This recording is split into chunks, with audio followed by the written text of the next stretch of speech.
Mateus capítulo 27. O suicídio de Judas. De manhã cedo, todos os chefes dos sacerdotes e líderes religiosos do povo tomaram a decisão de condenar Jesus à morte. E amarrando-o, levaram-no e entregaram a Pilatos, o governador. Quando Judas, que o havia traído, viu que Jesus fora condenado, foi tomado de remorso e devolveu aos chefes dos sacerdotes e aos líderes religiosos as 30 moedas de prata e disse: "Pequei, pois traí sangue inocente." E eles retrucaram: "Quem nos importa? A responsabilidade é sua." Então Judas jogou o dinheiro dentro do templo e, saindo, foi e enforcou-se. Os chefes dos sacerdotes ajuntaram as moedas e disseram: "É contra a lei colocar esse dinheiro no tesouro, visto que é preço de sangue." Então decidiram usar aquele dinheiro para comprar o campo de oleiro para cemitério de estrangeiros. Por isso, ele se chama Campo de Sangue até o dia de hoje. Então se cumpriu o que fora dito pelo profeta Jeremias. Tomaram as 30 moedas de prata, preço em que foi avaliado pelo povo de Israel, e as usaram para comprar o campo do oleiro, como o Senhor me havia ordenado. Jesus diante de Pilatos. Jesus foi posto diante do governador, e este lhe perguntou: "Você é o rei dos judeus?" Respondeu-lhe Jesus: "Tu o dizes." Acusado pelos chefes dos sacerdotes e pelos líderes religiosos, ele nada respondeu. Então Pilatos lhe perguntou: "Você não ouve a acusação que eles estão fazendo contra você?" Mas Jesus não lhe respondeu nenhuma palavra, de modo que o governador ficou muito impressionado. Por ocasião da festa, era costume do governador soltar um prisioneiro escolhido pela multidão. Eles tinham naquela ocasião um prisioneiro muito conhecido chamado Barrabás. Pilatos perguntou à multidão que ali se havia reunido: "Qual destes vocês querem que eu lhes solte? Barrabás ou Jesus, chamado Cristo?" Porque sabia que o haviam entregado por inveja. Estando Pilatos sentado no tribunal, sua mulher lhe enviou esta mensagem: "Não se envolva com este inocente, porque hoje, em sonho, sofri muito por causa dele." Mas os chefes dos sacerdotes e os líderes religiosos convenceram a multidão a que pedisse Barrabás e mandasse executar Jesus. Então perguntou ao governador: "Qual dos dois vocês querem que eu lhe solte?" Responderam eles: "Barrabás." Perguntou Pilatos: "Que farei então com Jesus, chamado Cristo?" Todos responderam: "Crucifica-o." "Por quê? Que crime ele cometeu?" Perguntou Pilatos. Mas eles gritavam ainda mais: "Crucifica-o!" Quando Pilatos percebeu que não estava obtendo nenhum resultado, mas ao contrário, estava se iniciando um tumulto, mandou trazer água, lavou as mãos diante da multidão e disse: "Estou inocente do sangue deste homem. A responsabilidade é de vocês." Todo o povo respondeu: "Que o sangue dele caia sobre nós e sobre nossos filhos."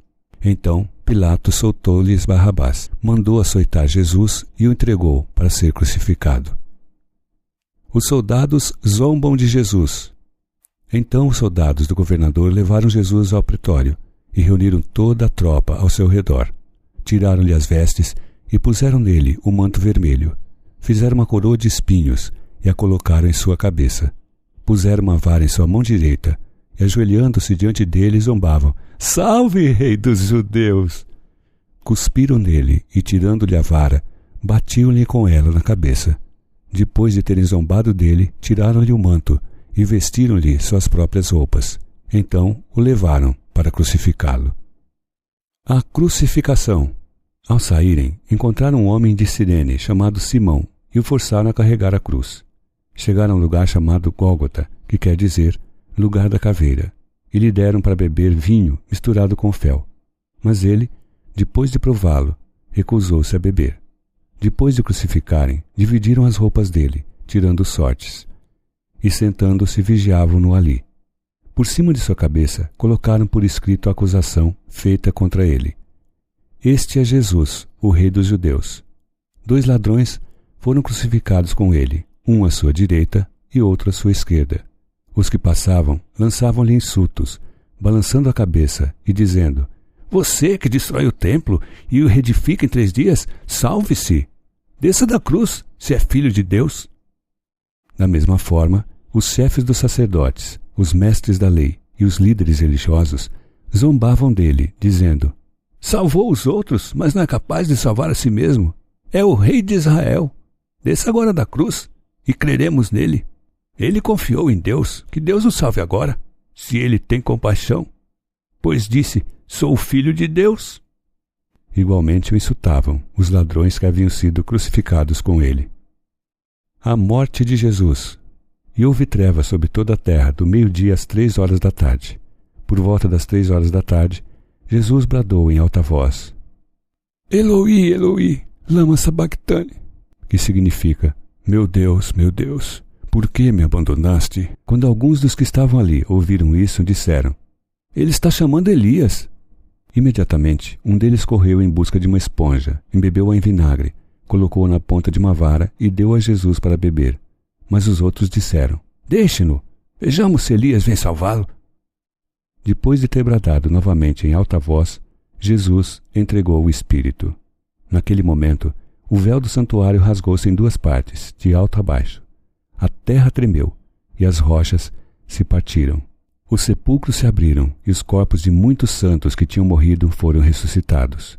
E saindo dos sepulcros, depois da ressurreição de Jesus, entraram na cidade santa e apareceram a muitos.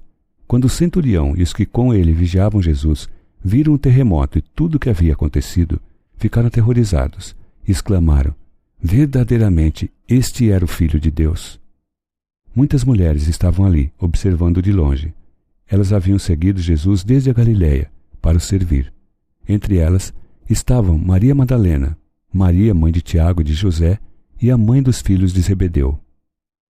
O sepultamento de Jesus. Ao cair da tarde, chegou um homem rico de Arimateia chamado José, que se tornara discípulo de Jesus. Dirigindo-se a Pilatos, pediu o corpo de Jesus, e Pilatos ordenou que lhe fosse entregue. José tomou o corpo, envolveu-o no lençol limpo de linho e o colocou num sepulcro novo, que ele havia mandado cavar na rocha. E fazendo rolar uma grande pedra sobre a entrada do sepulcro, retirou-se. Maria Madalena e a outra Maria estavam sentadas ali, em frente do sepulcro. A guarda do sepulcro. No dia seguinte, isto é, no sábado, os chefes dos sacerdotes e os fariseus dirigiram-se a Pilatos e disseram: Senhor, lembramos que enquanto ainda estava vivo, aquele impostor disse: depois de 3 dias ressuscitarei. Ordena, pois, que o sepulcro dele seja guardado até o 3º dia, para que não venham seus discípulos e, roubando o corpo, digam ao povo que ele ressuscitou dentre os mortos. Este último engano será pior do que o primeiro. Leve um destacamento, respondeu Pilatos. Podem ir e mantenham o sepulcro em segurança como acharem melhor. Eles foram e armaram um esquema de segurança no sepulcro, e além de deixarem um destacamento montando guarda, lacraram a pedra.